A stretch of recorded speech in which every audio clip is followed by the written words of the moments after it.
excited and grateful to be here with all of you. I must say, after everything we've just seen at the Republican convention this past week, being here with you on this beautiful day is truly like a breath of fresh air.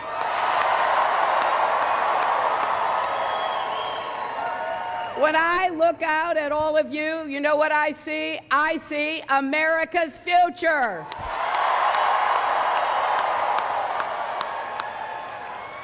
Instead of the fear and the anger and the resentment, the lack of any solutions to help working families get ahead or keep our country safe, I sense the confidence, the optimism that, you know what, we are stronger together and we're going to make that future better.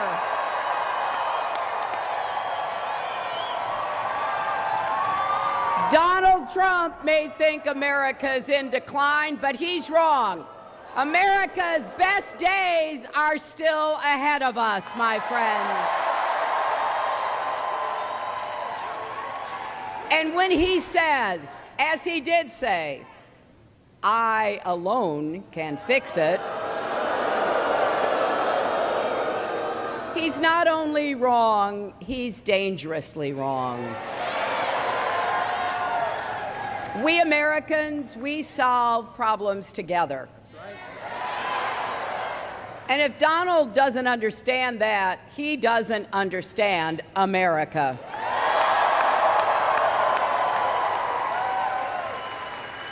I know that no one does anything all alone. And part of our challenge is to make sure we do work together. I'm looking forward to working with your elected officials. I want to thank Senator Bill Nelson, who was with me yesterday in Orlando and Tampa. I want to thank Congresswoman Debbie Wasserman Schultz. And I'm looking forward to working with her and with Congresswoman Federica Wilson and Congressman Elsie Hastings. And I want to thank all the elected officials from all levels of government who are here and supporting our campaign and our vision for the country.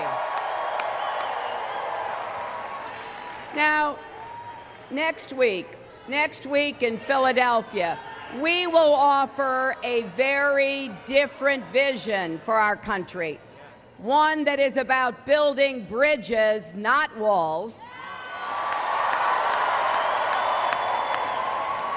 embracing the diversity that makes our country great, lifting each other up, standing together, because we know there's nothing we can't accomplish once we make up our minds.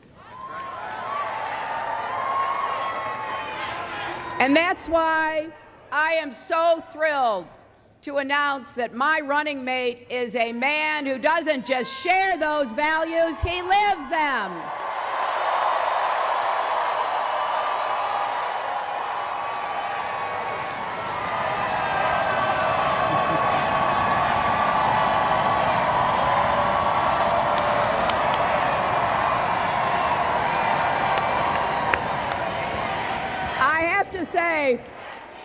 I have to say that Senator Tim Kaine is everything Donald Trump and Mike Pence are not.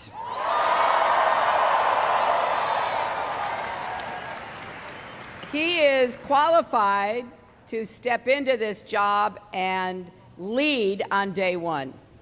And he is a progressive who likes to get things done.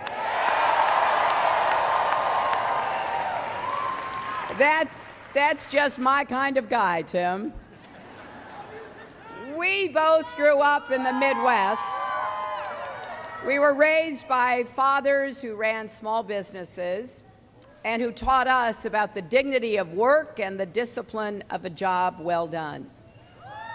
And in both of our families, faith wasn't just something you talked about at church on Sundays. It was a call to serve others in every way that we can.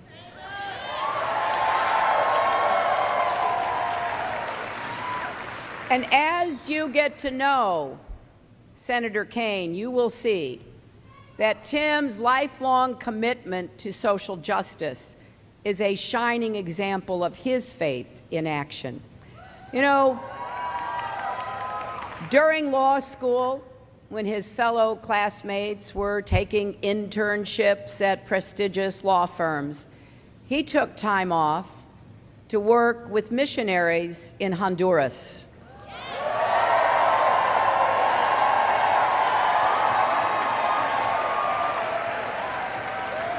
And after he graduated from Harvard Law School, he could have done anything, but instead, he chose to become a civil rights lawyer.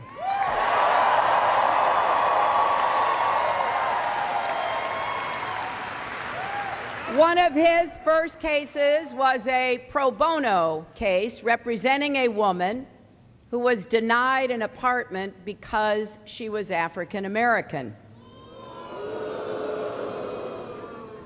So while Tim was taking on housing discrimination and homelessness, Donald Trump was denying apartments to people who were African American. He is still fighting those battles today, serving as a nonpartisan city council member and then the mayor of Richmond, Virginia. He worked hard to bridge racial divides. He built the first new schools in a generation. He helped turn that struggling city around. And as governor of Virginia, he led the Commonwealth through the worst financial crisis in a generation. What did he do? He brought Democrats and Republicans together to protect the programs that working families count on.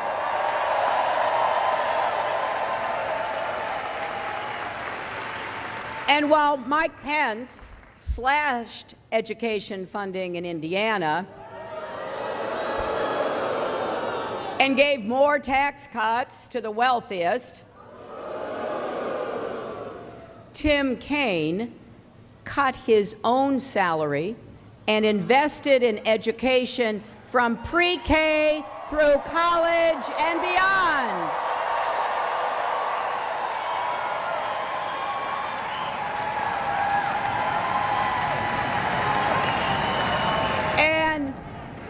By the time Tim left office, 40% more of Virginia's kids were enrolled in early education programs.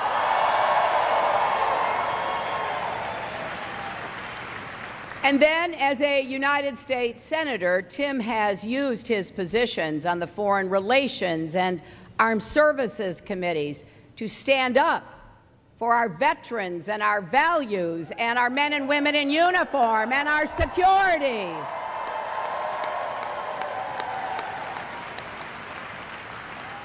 Now, there's no doubt in my mind, because I'm here with him, that Tim is so qualified to be vice president and, as I have said many times, the most important qualification when you are trying to make this really big choice is, can this person step in to be president? Well, at every stage of Tim's career, the people who know him best have voted to give him a promotion. And that's because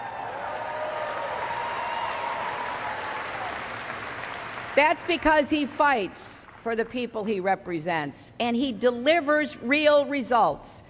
Now, I can't wait for all of you to get to know him the way that I have, the proud father of 3 grown-up kids,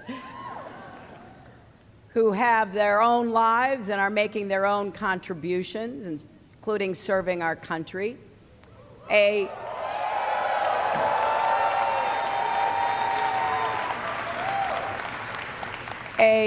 loving husband of a brilliant wife who is a great fighter for progressive causes in her own right. The leader who cares more about making a difference than making headlines. And make no mistake, behind that smile, Tim also has a backbone of steel. Just ask the NRA.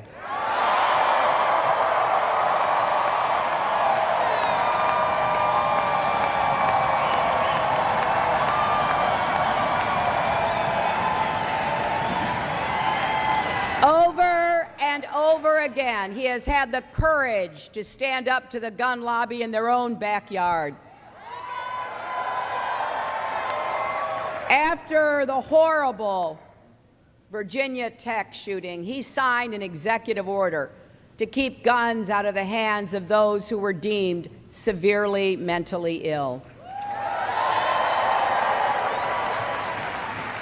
And he has fought for common sense gun reform across the country, as we saw just a few weeks ago when he joined the 15-hour Senate filibuster, asking that we get those reforms done.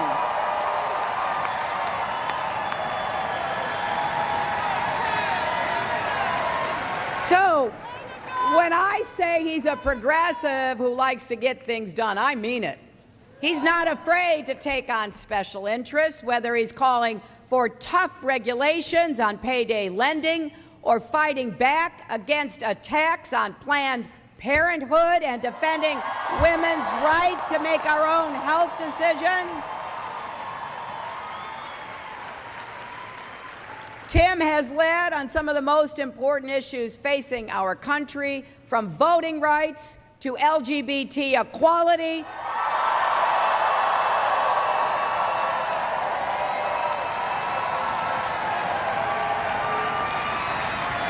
to criminal justice reform, to comprehensive immigration reform.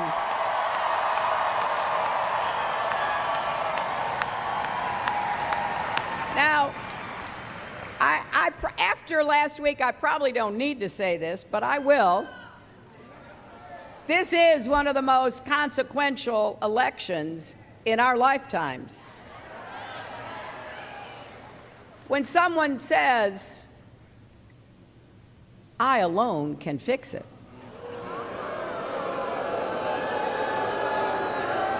that should set off alarm bells in not just Democrats' minds, but Republicans, independents, people of all ages and backgrounds. That is not a democracy.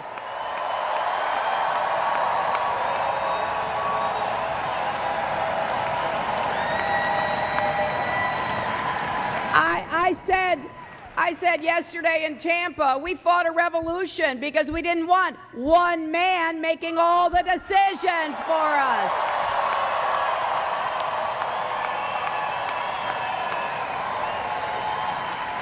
And besides, it is just nonsense. No one does anything alone. We don't have a one-person military. We don't have a one-person teaching corps. We don't have one doctor and one nurse who fixes everything, do we? We work together.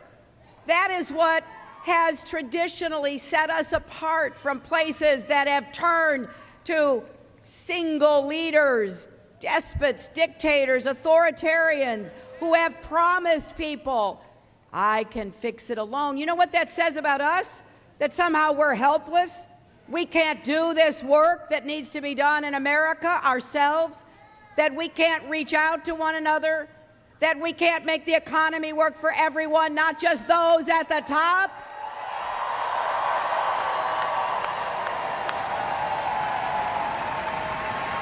I reject that. I reject that. And next week, starting on Monday, in Philadelphia, you're going to see a very different kind of vision.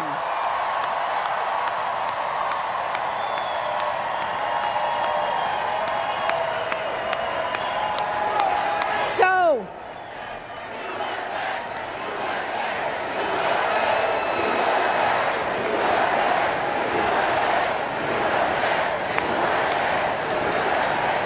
I wanted to come here to Miami.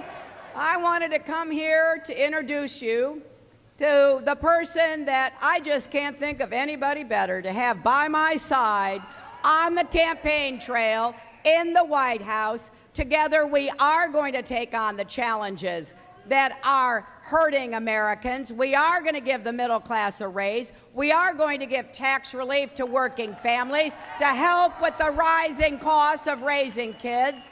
We are going to create more good jobs. We're going to make sure every child in America has the chance to live up to his or her God-given potential. So please, join us. Join us. Take out your phone right now. Text JOIN to 47246 or go to HillaryClinton.com because we are hiring organizers right here in Florida right now.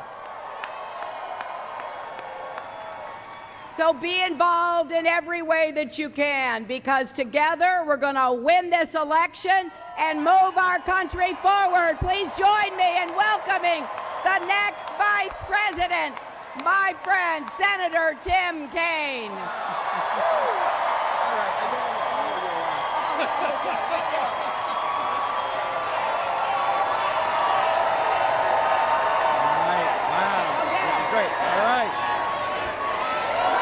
Hey guys, thank you. Hello Miami. Hello FIU. Y bienvenidos a todos. Bienvenidos a todos en nuestro país, ¿verdad? Porque somos americanos todos.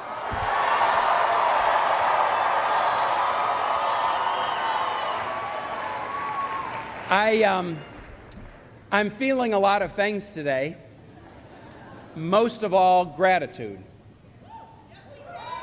I'm grateful to you, Hillary, for the trust that you've placed in me, and we're going to be compañeros de alma in this great lucha ahead. I'm grateful to the country which has given me so much.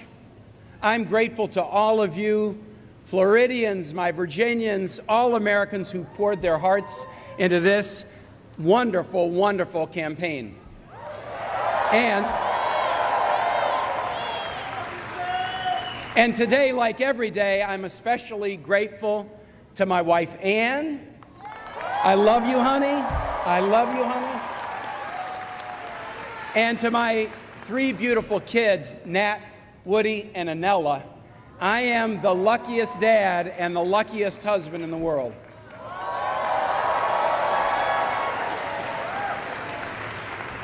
This is quite a week for me, and believe it or not, for as powerful as it is to become Hillary Clinton's running mate, that's not the only thing on my mind this week.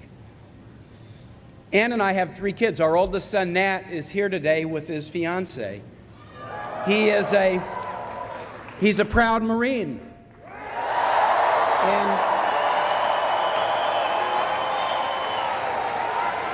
And in just a few days, he's deploying to Europe to uphold America's commitment to our NATO allies.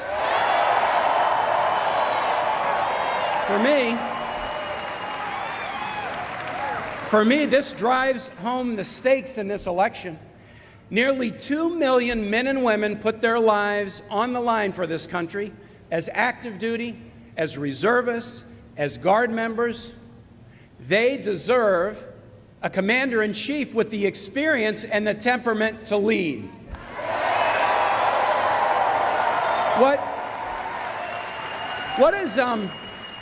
What does Donald Trump say about these great Americans, these 2 millions? He repeatedly calls the American military, quote, a disaster. And just this week, Donald Trump said that as president, he'd consider turning America's back on our decades-old commitments to our allies. And all of you remember a few months ago when he said about a Senate colleague of then Senator Clinton's and mine, John McCain, that he wasn't a hero because he had been captured and served as a prisoner of war in Vietnam. And he wants to be commander-in-chief? While our service members are out there on the front lines, Trump saying he'd leave our allies at the mercy of an increasingly aggressive Russia. And folks, that's an open invitation to Vladimir Putin to just roll on in. Even a lot of Republicans say that that's terribly dangerous. When you, listen, all right, I'm hiring for the speechwriting team. We've seen again and again that when Donald Trump says he has your back, you better watch out. From Atlantic City to his so-called university, he leaves a trail of broken promises and wrecked lives wherever he goes. We can't afford to let him do the same thing to our country. And folks, we don't have to, because Hillary Clinton is the direct opposite of Donald Trump.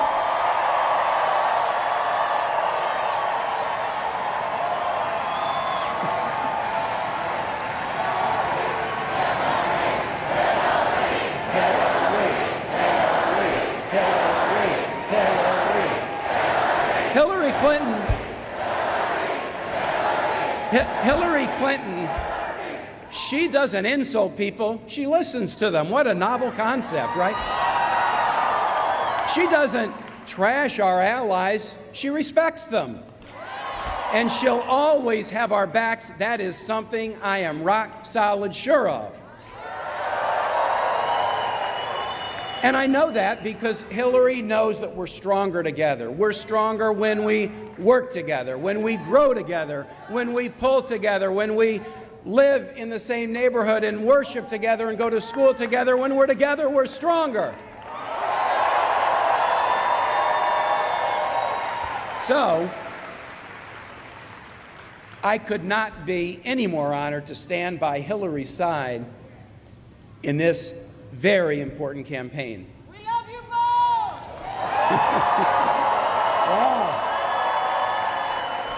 Wow. I've spent most of my life in public service because I believe in doing everything I can to make a positive difference in people's lives. And I can see a lot of you out there who feel exactly the same way. Exactly the same way. I'm one of only 20 people in American history to serve as a mayor, a governor, and a United States senator. So I have been able to see how government works and how sometimes it doesn't, from just about every perspective. And I've always believed that however you serve, what matters is whether you actually deliver results for people. And that's been my goal. That's been my goal in every position I've ever held. Now, I know for a lot of you, this might be the first time you're hearing me speak. And hey, let me be honest, for many of you, this is the first time you've even heard my name. But that's okay, because I'm excited for us to get to know one another. So today I thought I might tell you a little bit about me and where I come from.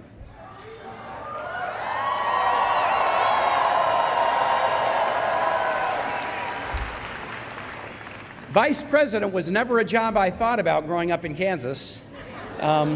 Like a lot of people in Kansas City, my parents weren't that into politics. Church, the Kansas City Royals, you know, that's the kind of thing that we spend time talking about. They had too much else going on. My dad ran a union-organized ironworking shop in the stockyards of Kansas City. And my mom, in addition to all the challenges with my two brothers and me, she was my dad's best saleswoman. That ironworking business was tough. It's the kind of job where you can't cut corners if you're not careful. You can make one mistake and ruin an awful lot of work in an instant. I learned that working in my dad's shop. My two brothers and I, we all pitched in. Sometimes we were scheduled to pitch in, and sometimes Dad would just shake us in the morning and say, I got an order to get out, and I really need you guys today. I remember once, the last day of summer vacation, I was so looking forward to sleeping in, and then I felt that hand on my shoulder at about 6. I really got to have your help to get an order out today. But that's what families do. We would go there early, especially in the summer, to try to get the work done before the day got hot. That's what families do. That's what families do. My parents, Al and Kathy, and they're alive and healthy, and they're happy today, 81 years old, alive, healthy, and happy. They taught me early lessons that have guided my life: the importance of hard work, of faith and kindness, of following your dreams. My mom once told me, and I'll say this, she wasn't much of a lecturer. She just kind of liked to live, and then we were supposed to follow the example. But she once told me this: Tim, you have to decide whether you want to be right or you want to do right.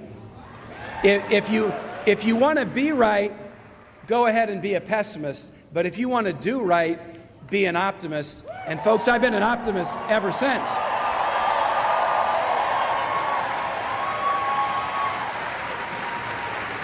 I went to a Jesuit boys' school, Rockhurst High School in Kansas City. And, all right, some Jesuits in the house. I like that. I like that. The motto of my school, this boys' school, was men for others.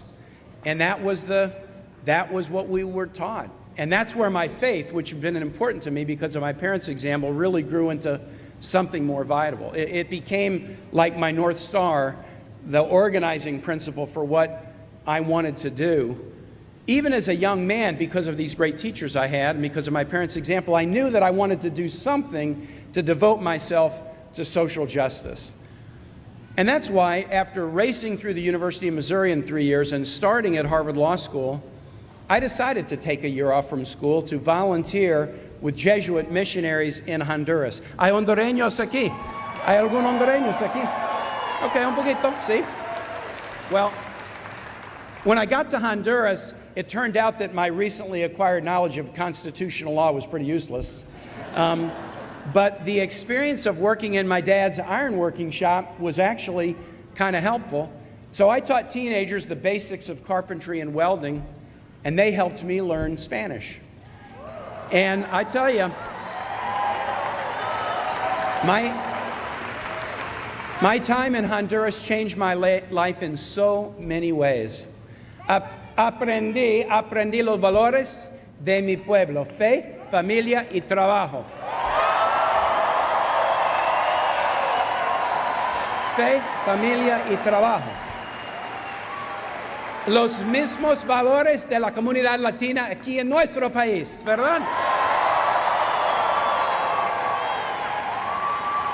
And here's something that really stuck with me. I got a first-hand look at a system, this was 1980 and 81, a dictatorship, where a few folks at the top had all the power and everybody else got left behind.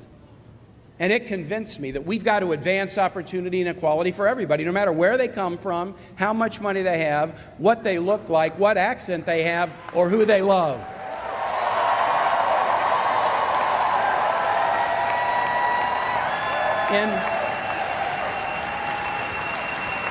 In 1970, a Republican governor of Virginia, Linwood Holton, believed exactly the same thing.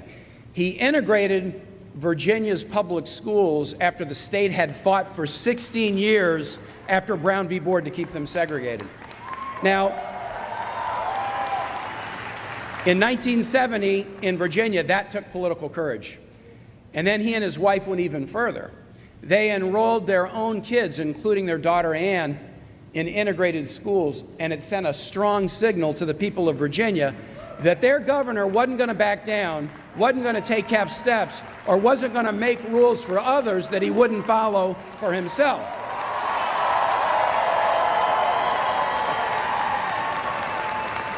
So, many years later, that young girl, Anne, went to Princeton, went to Harvard Law School, guided by her experience as a youngster in the first generation of integrated Virginia schools. And one day in a study group, she met this kind of nerdy guy who had been off teaching kids in Honduras. Anne and I got married 32 years ago at St. Elizabeth's Catholic Church in the Highland Park neighborhood of Richmond, Virginia.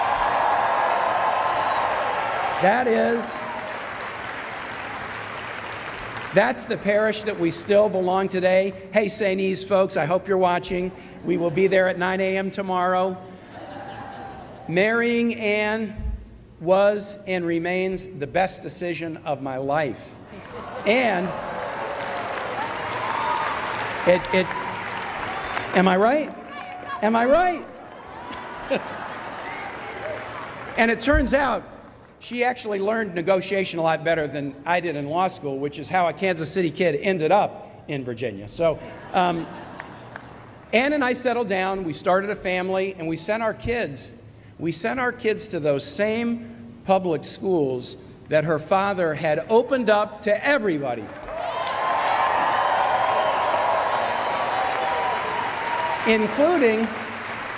Including one school that I helped get built when I was mayor, that our school board named the Linwood Holton Elementary School. How cool was it to see our three kids head out the door with their backpacks on to walk to a neighborhood school named after their civil rights hero grandfather? Now,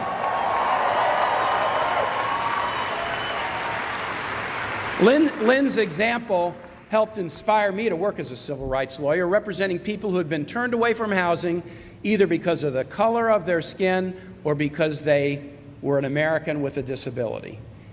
And this was my civil rights work for 17 years. I brought dozens of lawsuits when I was in private practice, battling banks, landlords, real estate firms, insurance companies, and even local governments that had treated people unfairly.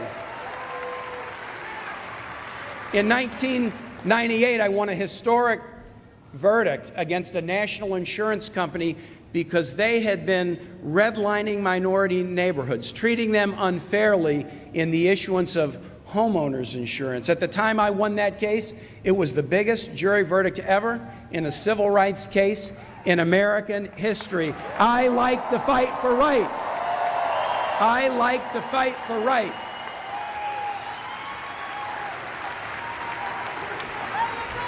And I found myself going to city council meetings in Richmond to raise the issues that I was dealing with every day on behalf of my clients. But I was frustrated at the division and infighting. So in 1994, I did something that seemed even crazier than what I'm doing now. I decided to run for local office. Man, I was so scared the day I announced, but I wanted to help my city and my community. I knocked on every door in my district. I won my first race, beating an incumbent by 94 votes, the first of many nail biters and squeakers I've had since then. And as I've often said, if I'm good at anything in public life, it's good because I started at the local level, listening to people, learning about their lives, and trying to find consensus to solve problems.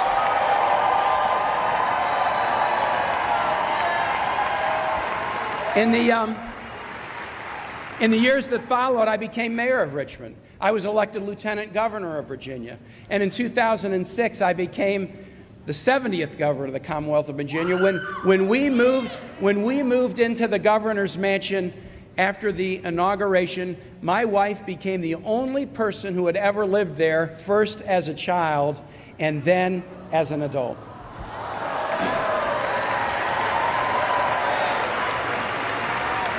We had to make tough decisions when I was in office because it was the deepest recession since the 1930s. But that didn't stop us from expanding early childhood education, from building more classrooms and facilities on our college campuses so more could go to school, because we knew that education was the key to everything we wanted to achieve as a state, and it's the key to everything we want to achieve as a nation.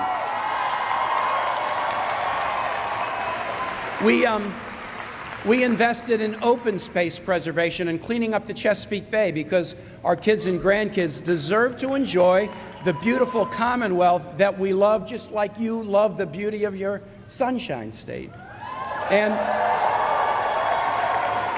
And we achieved national recognition for our work in tough times.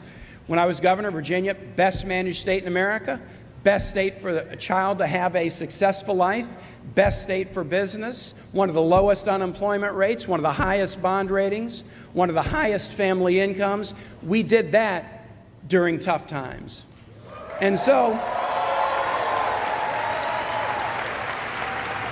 today, I am proud to carry that work forward as a Virginia senator serving on the Armed Services, Foreign Relations, and Budget committees.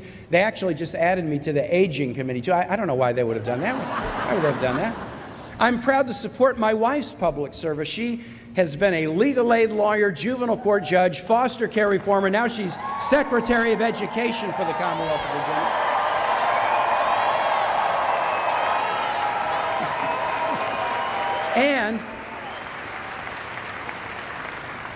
And Ann and I are both so proud of our great Commonwealth and of our great nation. And isn't it great already? I mean, isn't it great already? What a great country. You know, as I look back over these experiences, what I've learned is that God has created a rich and beautiful tapestry in this country. It is a rainbow of cultural diversity that embraces all people, regardless of their race or economic status, regardless of their religion or their gender, regardless of their sexual orientation or where they're from. We've got this beautiful country that should be a country of welcome, that should be a country of inclusion. And I know that that is a fundamental value that Hillary Clinton shares. You know,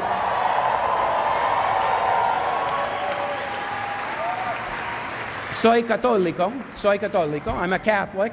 And Hillary is a Methodist. But I tell you, her creed is the same as mine. Do all the good you can. Pretty simple. Do all the good you can. Measure your life by the positive effect you can have on other people's lives. Be of service to one another. Now, that's a notion that Americans of every faith tradition and every moral tradition believe in. And it's a message that Hillary Clinton has taken to heart for her entire life. For her entire life.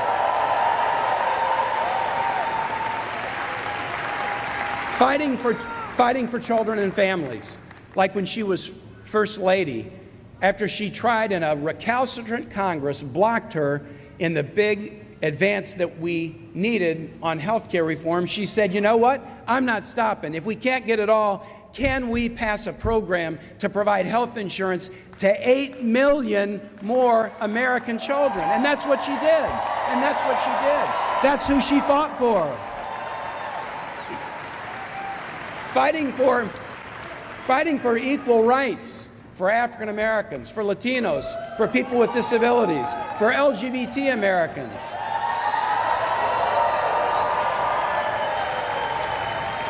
In the aftermath of the 9/11 attack, fighting tenaciously to make sure that 9/11 first responders in New York and other localities would get health benefits. Now, there are an awful lot of people who've put their trust and their faith in Hillary, and she's always delivered for them. From working with the Children's Defense Fund, to First Lady of Arkansas, to First Lady of the United States, to Senator, to Secretary of State, she has always delivered.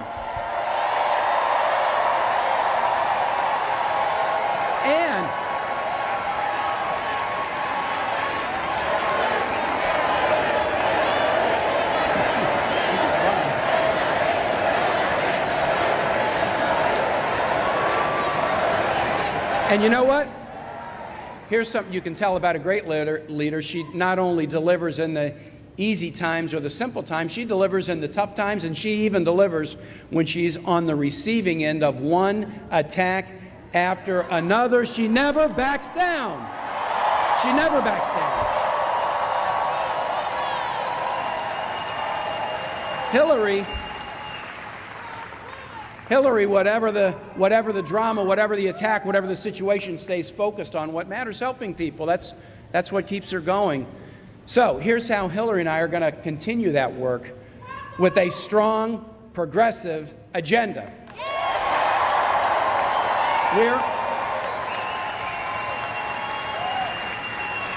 We're going to make the American economy work for everybody, not just those at the top. Not just those at the top. And we'll do that by making the largest investment in good-paying jobs since World War II. We will make college debt-free for everybody.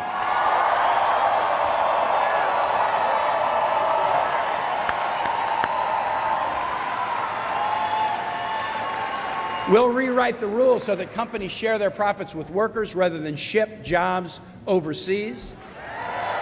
And we'll make sure that Wall Street corporations and the wealthy pay their fair share of taxes.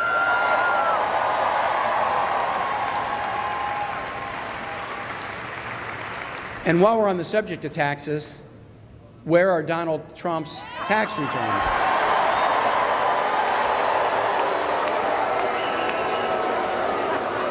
Raise your hand if you think those returns would show that he's paid his fair share of taxes. Well, I don't see a lot of hands. We're going to fight for paid family leave, equal pay for women, and raising the minimum wage to a living wage.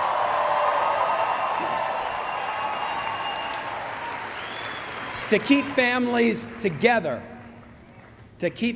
together, and to bring them out of the shadows, in our administration, in the first 100 days, we'll put forward a comprehensive immigration reform package that includes a path to citizenship.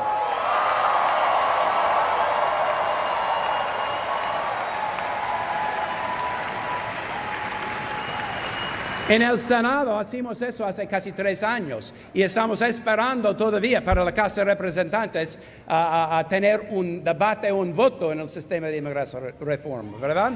Entonces vamos a trabajar juntos en eso en los primeros 100 días de la administración. I will encourage you, if you haven't done this, go to a naturalization service where people become U.S. citizens. It is, how many of you, raise your hand if you have been a naturalized citizen. If you, yeah, well, thanks for choosing us. Thanks for choosing us. If you haven't been to one of those services, it's going to be one of the most powerful things you'll ever see. Often, after the oath is taken, there's an open mic, and people get to just walk up and say, here's why I decided that I wanted to become a citizen of the United States. And it will just bring tears to your eyes and a smile to your face when you hear what these people think about the greatness of the United States of America.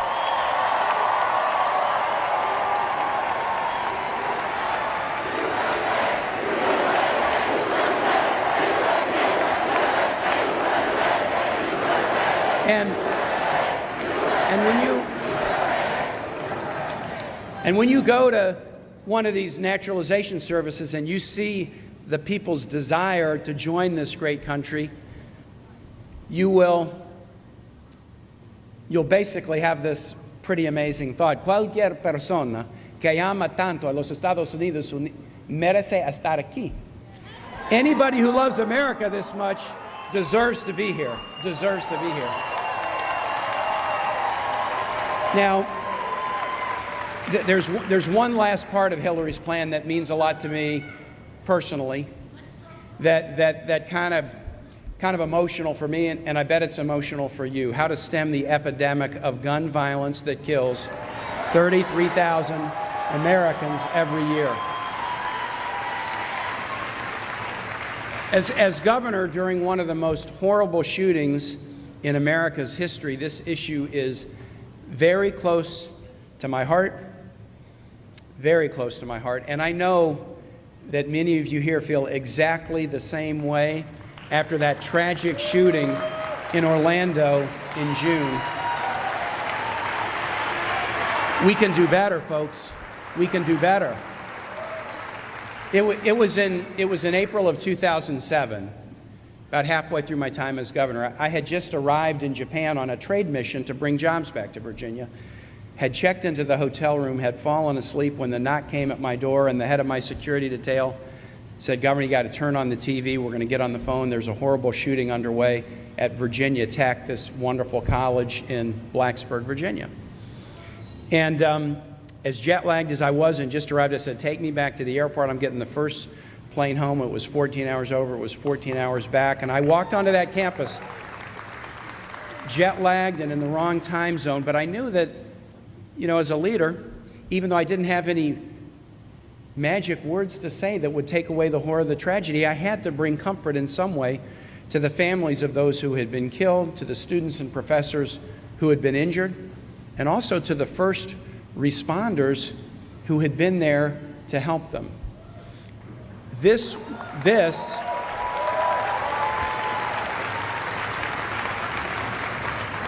April 16, 2007, that was the worst day of my life. It was the worst day of so many people's lives. And for the parents and the loved ones of those kids and professors, that pain never goes away. Precious 17-year-olds, a 70-plus-year-old Lithuanian-born Holocaust survivor who was a teacher, who could survive the Holocaust, who could survive the Soviet takeover of his country, but who fell victim to gun violence because he blocked the door and told his students to climb out the window as his body was being riddled with bullets. Survive the Holocaust, survive the Soviet takeover of your country, and fall victim in Blacksburg, Virginia, to the horror of American gun violence. So when the vast majority of Americans, and even a majority of NRA members, agree that we have to adopt common sense gun safety measures, Hillary and I will not rest.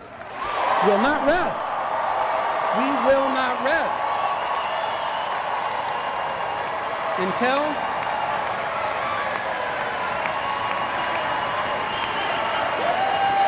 we will not rest. We won't rest.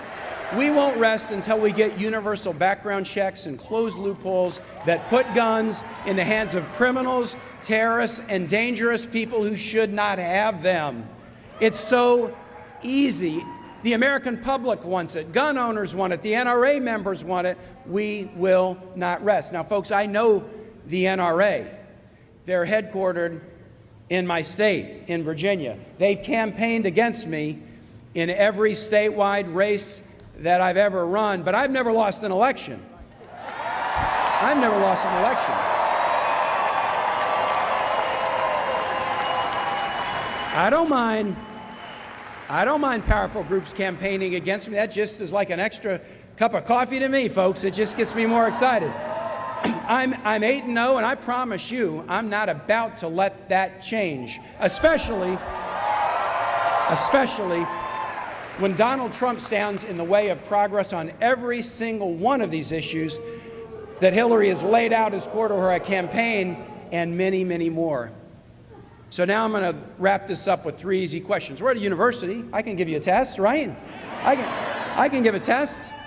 These are 3 questions to ask yourselves. 1, do you want a "you're fired" president or a "you're hired" president? Of course you want a "you're hired" president. Donald Trump is the "you're fired" guy. That's what he's known for. And when this whole campaign is done and everybody's forgotten it, the one thing they will remember about Donald Trump is "you're fired." Bankrupting companies, shipping jobs overseas, stiffing contractors, being against federal minimum wage, being against equal pay for equal work. He's the "you're fired" guy. Hey, we've got a "you're hired" president. A "you're hired" president.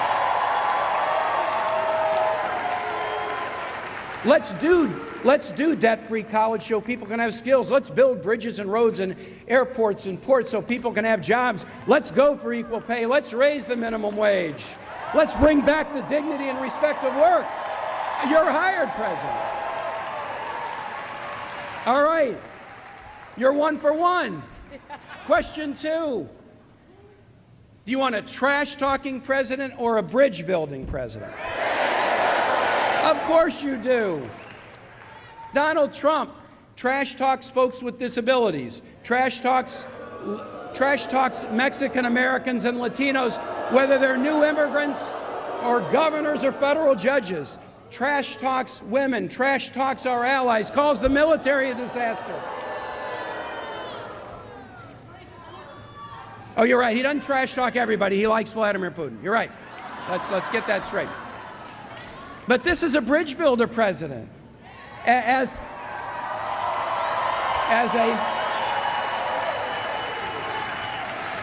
a member of the Armed Services Committee, built great ties with our military and military families. As a Secretary of State, made history building our relationships around the world and putting central to U.S. foreign policy the treatment of women and children around the world. She's a bridge builder, and that's what we need. And last, all right, Florida International, you're 2 for 2. So here's number 3. Do you want a me first president or a kids and families first president? Of course. With Donald Trump, it's me first. I'm not showing you my tax returns. I'm going to run a university that will take people's money and rip them off. When Donald Trump was in Britain when they cast the Brexit vote to leave the EU, and as the British pound, their unit of currency, was getting pummeled, he said, hey, this could be good news for my golf course. Me first. But we got a kids and families first president who from her earliest days has been battling. And I'll tell you something. I'm going to give you a secret about those of us in politics. If you want to try to judge the character of somebody in politics, I'll tell you how to do it. And it's really simple. Look at their life and see if they have a passion in their life that they had long before they got into politics. A passion that's not about themselves, a passion that's about somebody else, and then see if they have held on to that passion through thick or thin, in good times or bad, whether winning elections or losing elections. Come hell or high water, look to see if they have a passion that's about somebody else, and look to see whether they've held onto it all the time. And that is character, and that is our kids and families first, Hillary Clinton.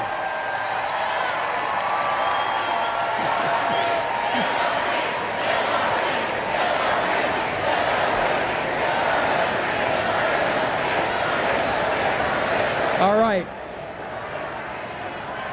When I was a kid growing up, my favorite president was another Kansas City guy, Harry Truman. Great Democratic president. Great Democratic president. And let me tell you something that Harry Truman said that could have been written 5 minutes ago. He said it in the late 1940s. And it's so well put. America was not built on fear. America was built on courage, on imagination, and an unbeatable determination to do the job at hand. Let me tell you that one again. That's so good. America was not built on fear. America was not built on fear. It was built on courage, on imagination, and on an unbeatable determination to do the job at hand. Friends, Hillary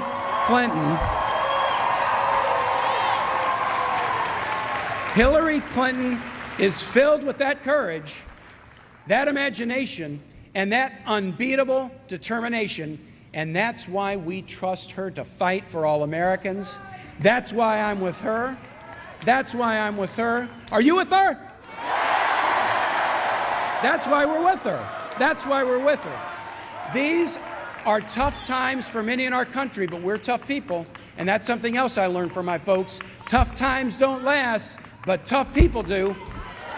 And they don't come any tougher or any more compassionate than Hillary Clinton. So let's go make history and elect Hillary Clinton the 45th President of the United States.